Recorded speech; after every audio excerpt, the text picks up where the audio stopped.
আসসালামু আলাইকুম। আশা করছি সকলেই মহান আল্লাহ তাআলার অশেষ রহমতে অনেক অনেক ভালো আছেন এবং সুস্থ আছেন। আলহামদুলিল্লাহ আমিও ভালো আছি। আজকে আমরা মানে কি বলে গুণোত্তর ধারাটা শেষ করবো। ধারা শেষ। আমার সাথে যারা যুক্ত আছেন, কথা লেখা ক্লিয়ার কিনা বলেন? কথা লেখা ক্লিয়ার কিনা?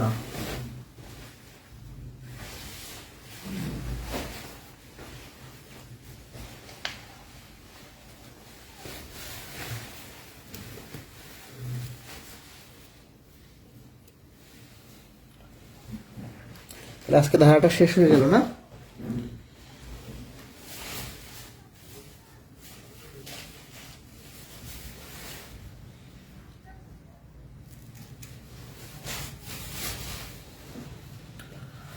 ওকে, তাহলে আপনাদের কিন্তু মোটামুটি এখন বীজগণিতের হায়ার ম্যাথের টপিক বাদে শুধু একটা টপিক আছে, যেটা হলো সমীকরণ। 3টে ক্লাস হবে।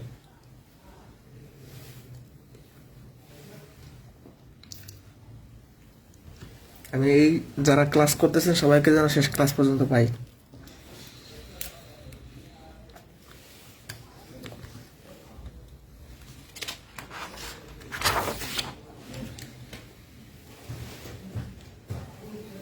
আচ্ছা, আমরা গত ক্লাসে গুণোত্তর ধারার এনতম পদ পর্যন্ত ছিলাম। এই যে এ আট পর এন মাইনাস আর সেই সূত্র শিখছি। আজকে গুণোত্তর ধারার সমষ্টি বের করব। যেহেতু আমরা সমান্তর ধারার সমষ্টি বের করছি, গুণোত্তরের সমষ্টির সূত্র আছে। কথা ক্লিয়ার? এখন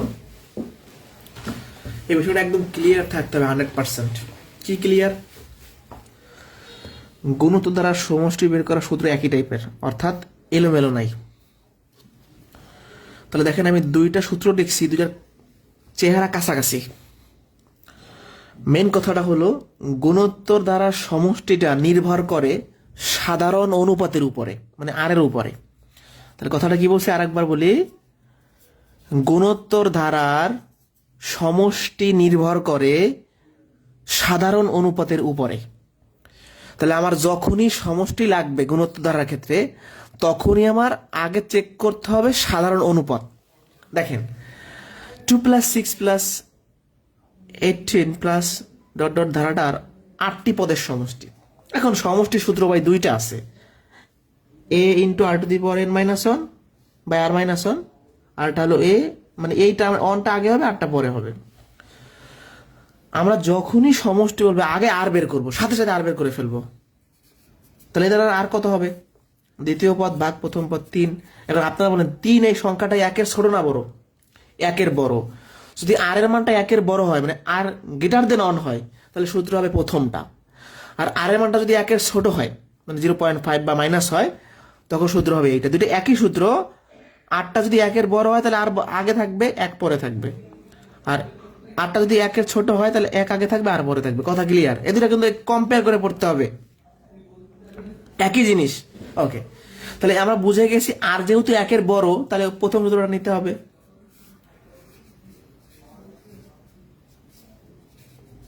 এখন এ মানে কত?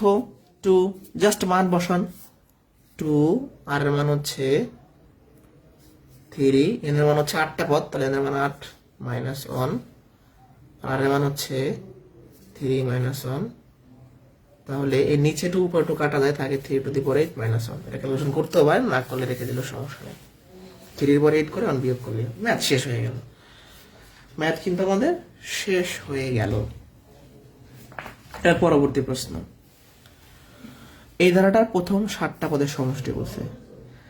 আমি যখন ধারার ডেফিনেশন পড়াইছি তখন বলছিলাম অনুক্রম মানে সিকোয়েন্সের পদগুলো আমরা প্লাস চিহ্ন দ্বারা যুক্ত করলে ধারা হয়। তাহলে ধারা মানে প্লাস চিহ্ন, এখানে মাইনাস। ব্যাপারটা কি? ব্যাপারটা ঠিক এরকম।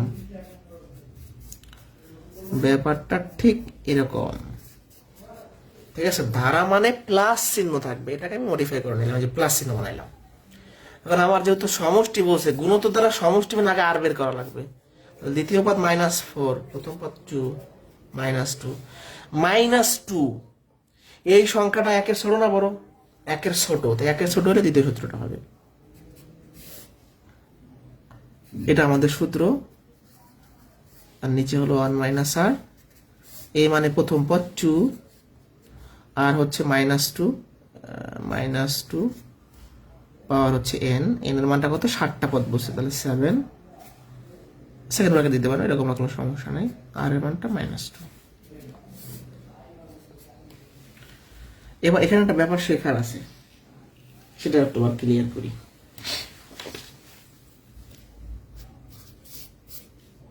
ধরেন এটা -3 বলি, এটা করলে হয় 9, এটা করলে হয় 27 -8।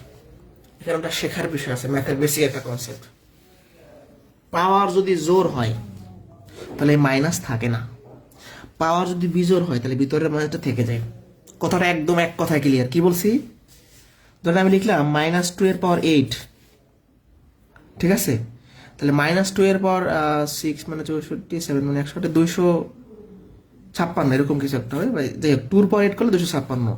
এখন 8 যেহেতু জোর সংখ্যা, তাহলে মাইনাসটা থাকবে না, 2 এর পাওয়ার 8 করলে মেবি 256, যাই হোক ভুল হতে পারে। আর আমি যদি এটা করি 128 হবে, বাট মাইনাসটা থেকে যাবে। এইটা জোর হওয়ার কারণে মাইনাসটা থাকবে না, বিজোর হওয়ার কারণে মাইনাসটা থেকে যাবে। কথা বলতে পারছি? তাহলে 2 এর পাওয়ার 7 মানে কত, 128, কিন্তু এই মাইনাসটা থেকে যাবে যেহেতু 7 বিজোড় সংখ্যা। আর এখানে হয় +2, মাইনাস মাইনাসে প্লাস হয়ে যাবে, মাইনাস মাইনাসে +3, তারপর হচ্ছে 129 ভাগ হলো 3, 3 দিয়ে ভাগ করলে 4, 3 43, 3 দুগুণে 6, 4 দুগুণে 8, 86 হচ্ছে স্যার। এখানে ব্যাপারটা বুঝতে পারছেন? -2 এর পাওয়ার 7 করলে যে মাইনাস থেকে যায়, আমি সেটা আর বুঝাইতে চাচ্ছি। অর্থাৎ পাওয়ার যদি বিজোড় হয় তাহলে মাইনাসটা থেকে যাবে, আর জোড় হইলে বা মাইনাসটা থাকবে না, রিমুভ হবে। এটা ক্লিয়ার কিনা? একদম ক্লিয়ার কনসেপ্ট থাকতে হবে সমষ্টি সূত্রের ক্ষেত্রে, বুঝতে পারছি? একদম ক্লিয়ার কনসেপ্ট থাকতে হবে। ধারা আমি যেভাবে পড়াই সেভাবে সিরিয়ালি পড়ে যাবেন, দেখবেন আর সমস্যা হবে না। কারণ ধারা সহজ আবার কঠিন, কঠিন বলতে কি, অনেকগুলো সূত্র তো মনে রাখা টাফ হয়ে যায়। এখানে কোনো প্রশ্ন আছে কিনা কারো?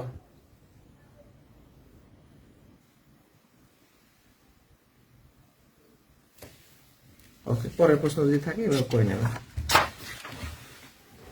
এটা 9-10 এর মানে নবম দশম শ্রেণীর বোর্ড বইয়ের কোয়েশ্চেন।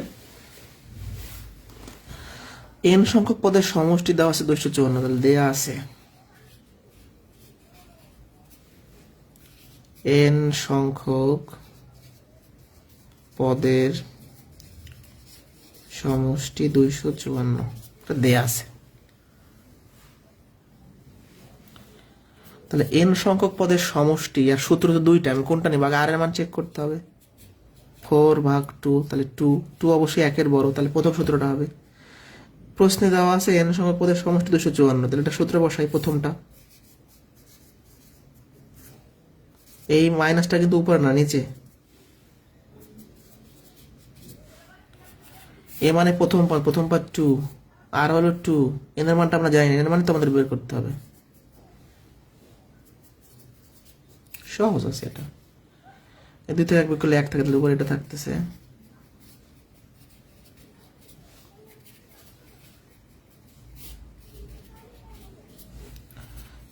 n - 1 = আপনার কত, 127 হয় না? তাহলে এটাই পাশে 128 হবে, এবং এটা তো সূচকের কাজ, ধারা করতে গেলে সূচক লাগবে। এটাকে লেখা যায় 2 এর পাওয়ার 8 না 7, 8 করলে 256, 7, 2 কাটা যায়, এর মানটা 7 হয়ে গেল। তার মানে 60টা পদের সমষ্টি 254, এই পাশে যোগ হয়ে গেল। এটাকে লেখা যায় 2 এর পাওয়ার 7, ভিত্তি একই থেকে বাদ যাবে, পাওয়ার সমান হবে। এবং আজকের ক্লাসের লাস্টে খুব মজার প্রশ্ন আছে, ধারার অজানা পদের মান। বিসিএস এর মানসিক দক্ষতায় আসে, প্রাইমারিতে সরাসরি আসে। বিসিএস এর প্রশ্নগুলো প্রাইমারিতে চলে আসে। ধারাটা আজকে শেষ হলে আপনাদের আগামী ক্লাস থেকে ইনশাল্লাহ সমীকরণটা শুরু করতে পারবো।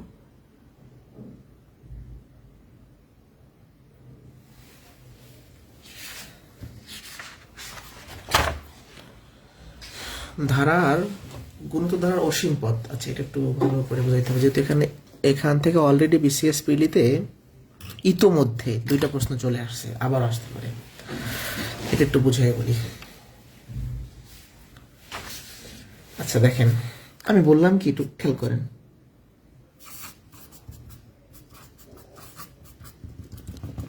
আমি বললাম একদমের শেষ পদটা বের করেন, তাহলে এটা তো গুণ করে করে শেষের জিনিসটা আসবে, বা যোগ করে করে শেষ, মানে যাই হোক, এটা হিসাব করে করে শেষে আসবে। আমি এখানে 2টা কথা বলতে পারি, আমি আপনাকে বলতে পারি অসীম পদের যোগফল বের করেন। তাহলে আপনি যদি যোগ করে করে আসেন, ধরেন আমি 2 4 6 এরপর লিখলাম ধরেন 6, এরকম করে যদি আসেন, তাহলে আপনি যদি এরকম যোগ করে করে আসেন, তাহলে শেষ পদটা আপনি বের করবেন। তাহলে আপনি এটাকে কিন্তু অসীম পদ বলতে পারতেছেন, যে শেষের পদটা। আবার একইভাবে এটাকে সমষ্টিও বলতে পারতেছেন, কারণ এটা তো যোগ করে করে আসে। তাহলে এটা 2টা নাম, প্রশ্ন 2ভাবে হইতে পারে। প্রশ্নে বলতে পারে অসীম সমষ্টি কত, আবার প্রশ্নে বলতে পারে অসীম পদের মান, একই জিনিস, ওই শেষটা যোগ করে করে বা গুণ করে করেই আসবে। আর এটার নাম আমরা সমষ্টিও বলতে পারি, আবার শেষের পদও বলতে পারি, বা অসীম পদও বলতে, এটার নাম অসীম পদ বা অসীম পদের যোগফল, একই কথা। ঠিক আছে? তাহলে একটা প্রশ্ন 2ভাবে করতে পারে, অসীম পদও বলতে পারে, অসীম পদের যোগফলও বলতে পারে, একই জিনিস। একদম সহজ সূত্র, মূলত এইটা হায়ার ম্যাথের জিনিস, এটা জেনারেল ম্যাথে এটা থাকে না, সূত্রটা নর্মালি হায়ার ম্যাথে থাকে, এবং খুবই সহজ সূত্র। অসীম পদের সমষ্টি বা অসীম তক পদ, এস অফ এন, মানে এন সংখ্যক পদের সমষ্টি বলতে পারেন, বা এস অফ ইনফিনিটি বলতে পারেন, ইনফিনিটি হবে এ বাই 1 মাইনাস আর। সূত্রটা একদম মুখস্থ করবেন, অসীম পদের সমষ্টি সূত্র হচ্ছে এ বাই 1 মাইনাস আর, এ হলো প্রথম পদ, আর হলো সাধারণ অনুপাত, একদম ইজি। তারপর এটা আমরা যদি বের করি, এই এস অফ ইনফিনিটি মানে কি, সামেশন অফ ইনফিনিটি, অসীম পদের সমষ্টি। এ কত 1, আর কত হাফ ভাগ 1, তার মানে হাফ, জাস্ট বসাই দেন। এ হলো 1, আর এর মানটা হলো হাফ, তাহলে 1 ভাগ হাফ, তাহলে 2 হচ্ছে অ্যান্সার। এটা উল্টাই যাবে, কয়েক সেকেন্ড হয়ে গেল আমাদের এই প্রশ্নটা, তাই না? এর মান 1 বসাইছি, আর এর মান হাফ বের করেছি, হাফ বসাইছি, এটা তো ক্যালকুলেশন পারবেন। 43 বিসিএস আসছে।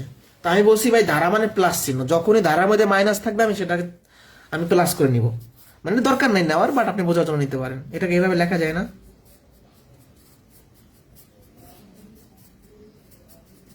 লেখা যায় কি যায় না? প্লাসে মাইনাসে মাইনাস হবে, প্লাসে মাইনাসে একই হবে, ধারা মানে প্লাস চিহ্ন। তো অসীম পদ বসে, তার সূত্র তো এটা,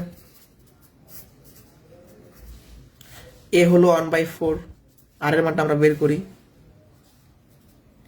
এই যে দ্বিতীয় পদ হলো 1/6 ভাগ হলো 1/4, তাহলে প্রথমটা ঠিক থাকবে, পরেরটা উল্টে যাবে, কাটাকাটি করলে 2/3 মাইনাস 2/3।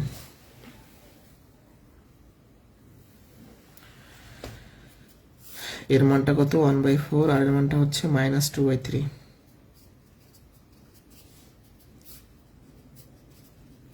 মাইনাসে মাইনাসে প্লাস হয়ে যাবে,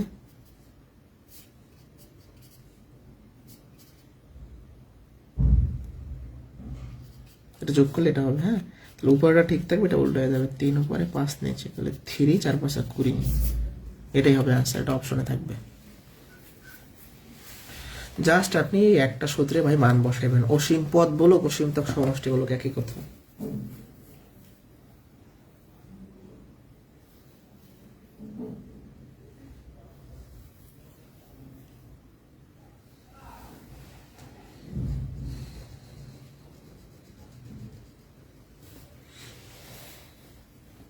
কোনো প্রশ্ন?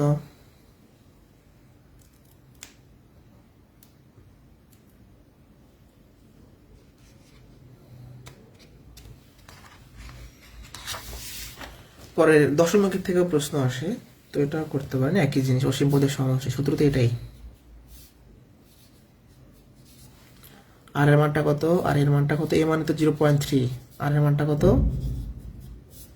দ্বিতীয় পদ ভাগ হলো প্রথম পদ। এই ভাগটা কিভাবে করবেন, দশমিকের ভাগ শিখেছি সেভাবে করতে পারেন, বা ভগ্নাংশ বানায় করতে পারেন, আপনার ইচ্ছা। দেখেন ভাগটা করে ফেলি আমরা, 0.03, এটাকে লেখা যায় না 3/100, এটাকে লেখা যায় না 3/10, তাহলে উপরে ঠিক থাকবে, এটা উল্টে যাবে, 3 3 কাটা, তাহলে থাকে 1/10, তার মানে 0.1। একজন একটা প্রশ্ন করছেন কিভাবে বলবেন এটা অসীম পদ, এই শেষের পদ দেওয়া থাকবে না, লেখাই থাকবে অসীম পদ। অসীম মানের কোনো শেষ নাই, এই জায়গায় সরাসরি লেখা থাকবে অসীম পদ। হ্যাঁ, আর বোঝার উপায় সেখানে মানে ইনফিনিটি থাকতে পারে, অথবা আপনার কিছু সামনে কিছু নাই মানে এটা কোনো আমি শেষ জানি না। তাহলে অসীম পদ তো বলাই থাকবে, আর না পড়লে আপনি কি করবেন, এই যেহেতু শেষের পদ জানেন এটা অসীম পদ, এটা বলা থাকবে প্রশ্নে। ওকে, তাহলে ভাগটা তো বুঝতে পারছেন না, নর্মাল ভাগ। আমরা এই দশমিকটাকে ভগ্নাংশ বানাইছি, দশমিকটাকে ভগ্নাংশ বানাইছি, ক্যালকুলেশন করছি। তাহলে 0.1, তাহলে আর এর মানটা কত? 0.1। এবার আমাদের সূত্রে বসাবো 0.3 মাইনাস 0.1, তাহলে 0.3 বাই 0.9, তাহলে 3/9। এই যে এখানে দশমিকের পরে একবার এক তাহলে দশমিক সব উঠাই দিলাম। এটা এরকম প্রশ্ন আর একটা আসছিল, এটা প্রশ্ন সেটা দেওয়া আছে দেখেন এখানে। তাহলে অসীম পদের সমষ্টি সূত্র একটা, মানে ধারার এমন কিছু নাই যে পড়াই নাই, সবই টুকটাক চেষ্টা করছি পড়ানোর, বুঝতে পারছেন? সবই চেষ্টা করছি পড়ানোর জন্য, মানে এই কোর্সে একদম A to Z আমরা সবই করাই, শীট বলেন বা যাই বলেন, একদম A to Z সব করে দিচ্ছি আপনাদের।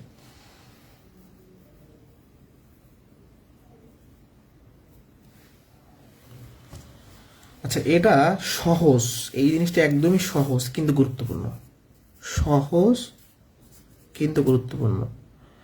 এগুলা BCS এর মানসিক দক্ষতায় আসে এবং প্রাইমারিতে আসে, নিবন্ধনে আসে, বাংলাদেশের বিভিন্ন সরকারি বেসরকারি চাকরি পরীক্ষায় ঘুরে ফিরে আসতেই থাকবে। তো ধারার অজানা পথ, মানে একটা ধারা দিয়ে বললাম এই ফাঁকা জায়গায় কি হবে, মানে শেষে কি হবে, মানে কোনো সূত্রে না। আমরা এতক্ষণ সমত দ্বারা পড়ছি, গুণত্ব পড়ছি সূত্রের সাথে, সূত্র ছাড়া। এটা হচ্ছে সম্পর্ক খোঁজা। তো এই টাইপের প্রশ্নে যোগের সম্পর্ক থাকে, বিয়োগের সম্পর্ক থাকে, পাওয়ারের সম্পর্ক থাকে, ভাগের সম্পর্ক থাকতে পারে। তো প্রথমে আমরা ফিবোনাচ্চি ধারা সম্পর্কে জানবো। ফিবোনাচ্চি ধারাটা আসলে কি? ব্যাপারটা এরকম,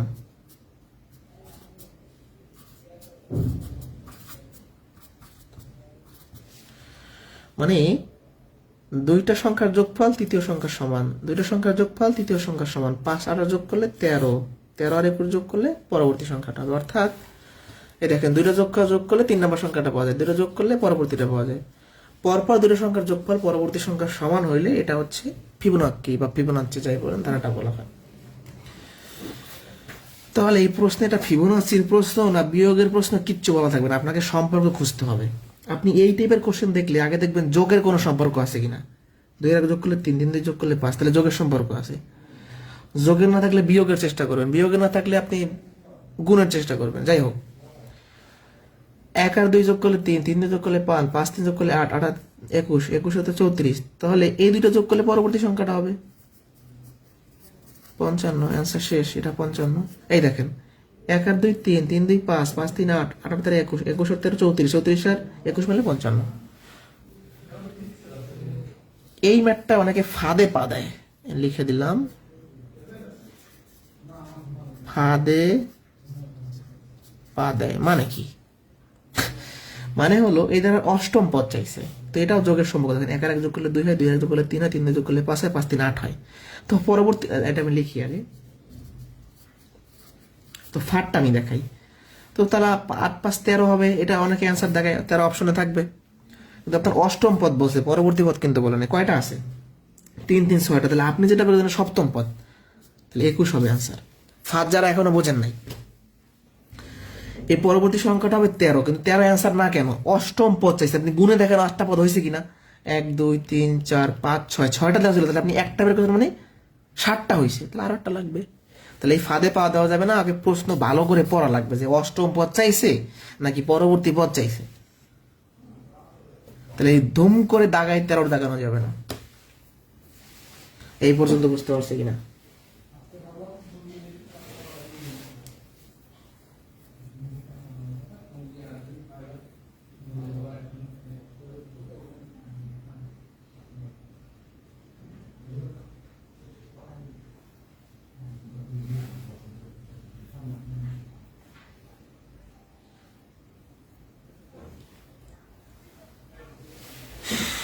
তাহলে যোগের সম্পর্ক দেখলাম, আর বিয়োগের সম্পর্ক দেখি। প্রশ্নটা এরকম যে পাশাপাশি দুইটা পদের পার্থক্য নির্দিষ্ট হারে বাড়বে। আচ্ছা দেখেন আমি এটা লিখি আগে। তো আমরা জানি না এটা যে বিয়োগ দিয়ে করা লাগবে না যোগ দিয়ে করা, আমরা কিন্তু জানি না। আমরা আগে দেখবো 8 আর 11 যোগ করলে কি 17 হয়? হয় না। তাহলে এখানে যোগের সম্পর্ক বাদ, বিয়োগ করেন। 8 আর 11 পার্থক্য কত? 3। এর পার্থক্য কত? 6। এর পার্থক্য কত? আপনার 3 আর 12, তাই না? তারপর হচ্ছে এর পার্থক্য কত? 24। তাহলে আমরা কি দেখতে পাচ্ছি? আমরা দেখতে পাচ্ছি পাশাপাশি দুইটা পদের পার্থক্য ডাবল হচ্ছে। 3 ডাবল 6, 6 ডাবল 12, 12 ডাবল 24। তাহলে অবশ্যই পরবর্তী পার্থক্যটা 24 ডাবল 48 হবে। বাট রিলেশনটা কি? 8 আর 3 মিলে 11 হয়, 11 আর 6 মিলে 17 হয়, 17 আর 12 মিলে 29 হয়, এটা মিলে 53। তাহলে 53 আর 48 যোগ করলে এটা পাবেন।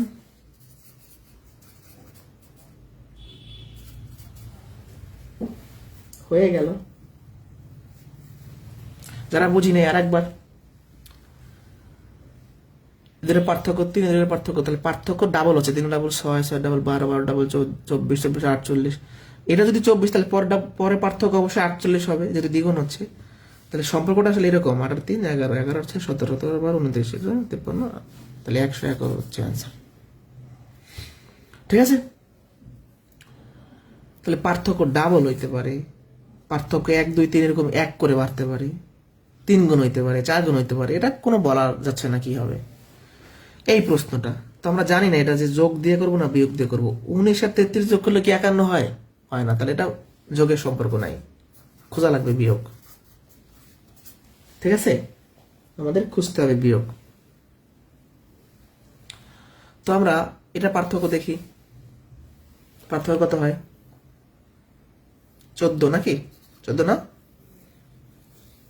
13 আর লেগিয়া 14 নাকি 18? ঠিক আছে, 13 14। এটা পার্থক্য কত? 18। এটা পার্থক্য কত? 22, তাই না? তাহলে পার্থক্য 4 করে বৃদ্ধি পাচ্ছে না? তাহলে পার্থক্য 4 করে বৃদ্ধি পাচ্ছে। দেখেন এদের পার্থক্য 14, 18, 22। তাহলে পরবর্তীতে কি হবে?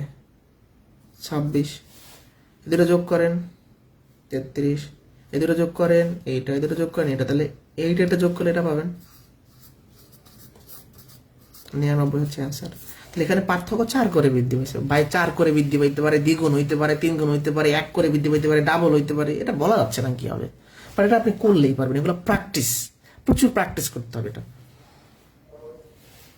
ঠিক আছে, পার্থক্যটা বুঝতে পারছেন? এরপর তাহলে যোগের দেখলাম, বিয়োগের দেখলাম, এবার পাওয়ারের সম্পর্ক দেখবো। যেমন এই প্রশ্নটা কয়েকবার প্রাইমারিতে আসছে, বিসিএস আসছে। তো এটা যোগ করেন বিয়োগ করেন নিতে পারবেন না। এই সংখ্যাগুলো আপনার দেখার পরই তো চেনা উচিত যে এখানে এগুলো সব পূর্ণবর্গ সংখ্যা। এই 9 মানে কি? 3 এর স্কোয়ার। 6 মানে কি? 6 এর স্কোয়ার। 81 মানে কি? 9 এর স্কোয়ার। এটা মানে কি? 12 এর স্কোয়ার। তাহলে ব্যাপারটা কি হচ্ছে? 3 এর পরে 6, 6 এর পরে 9, 9 এর পরে 12, তাহলে 12 পর হবে 15, 3 করে বৃদ্ধি পাচ্ছে। তাহলে 15 এর স্কোয়ার করলে হবে 225। এটা হচ্ছে অ্যান্সার। যারা বুঝি না আরেকবার আমি ক্লিয়ার করতেছি ব্যাপারটা।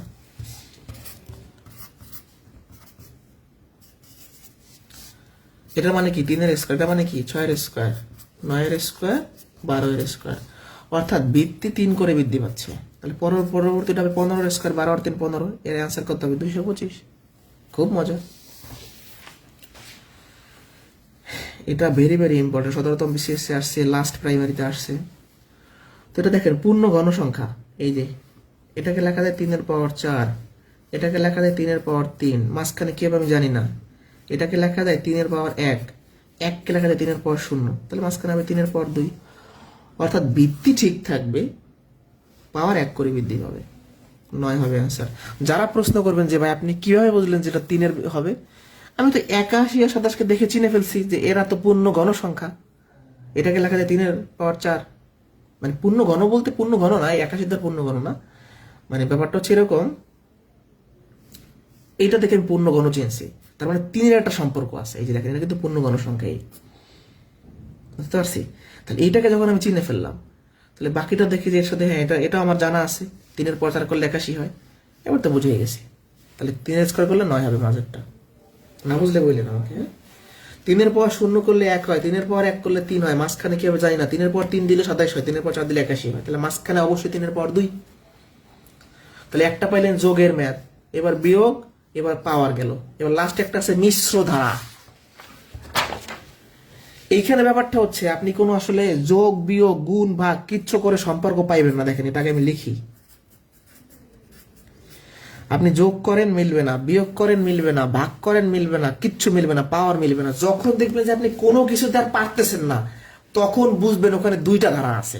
কথাটা একবার খেয়াল করেন, আপনি যখন বুঝবেন যে কোনো কিছুতে কাজ হচ্ছে না, তখন ওখানে দুইটা ধারা আপনাকে দেখতে হবে। দেখেন 3 থেকে 6 কিভাবে হয়, 3 যোগ করলে। 6 থেকে 9 কিভাবে হয়, 3 যোগ করলে। আবার 4 থেকে 5 কিভাবে হয়, 1 যোগ করলে। 5 থেকে 6 কিভাবে, 1 যোগ করলে। তাহলে উপরে একটা ধারা আছে 3 করে বৃদ্ধি পাচ্ছে, আর একটা ধারা আছে 1 করে বৃদ্ধি পাচ্ছে। তাহলে পরবর্তী সংখ্যা হবে কি, 9 আর 3 12। খুবই মজার অঙ্ক। দেখেন 3 থেকে 6 মানে 3 বৃদ্ধি, 6 থেকে 9 মানে 3 বৃদ্ধি, 9 থেকে তাহলে 12 হবে। আর এখানে 1 করে বৃদ্ধি, দুইটা ধারা। এটা দেখেন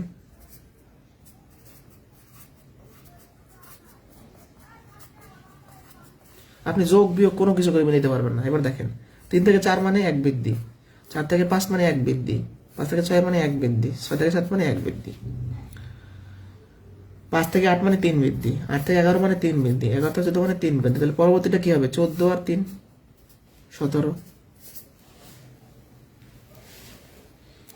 তাহলে যখন দেখবেন এলোমেলো, এই যে 5 একবার আছে, আবার 5 আসছে, একই সঙ্গে বারবার থাকবে। দেখেন 6 দুইবার আছে, এই ধারাগুলো চেনার উপর একই সঙ্গে বারবার থাকবে, যে 11 কত 5 দুইবার আছে, আবার এখানে 6 দুইবার আছে, ডাবল থাকবে একই সংখ্যা, তখন এখানে মিশ্র ধারা। কোনো কোশ্চেন আছে কারো? আমরা ক্লাস কি পর্যন্তই, আমরা আলহামদুলিল্লাহ ধারাটা শেষ করতে পারলাম। এরপরে ইনশাআল্লাহ সমীকরণ শুরু হবে। প্রথমে সরল সমীকরণ, পরবর্তীতে সরল সহ সমীকরণ, এরপরে হচ্ছে দ্বিঘাত সমীকরণ। তারপর আমরা বিসিএস এর যে হায়ার ম্যাথের টপিক আছে সেগুলো শুরু করব। মোটামুটি ঈদের আগে আমরা চেষ্টা করব ক্লোজ করার জন্য ব্যাচটা। আসন্ন ঈদের আগে আমরা চেষ্টা করব ব্যাচটা ক্লোজ করার জন্য। ঠিক আছে, ভালো থাকেন সবাই, পরবর্তী ক্লাসে দেখা হচ্ছে।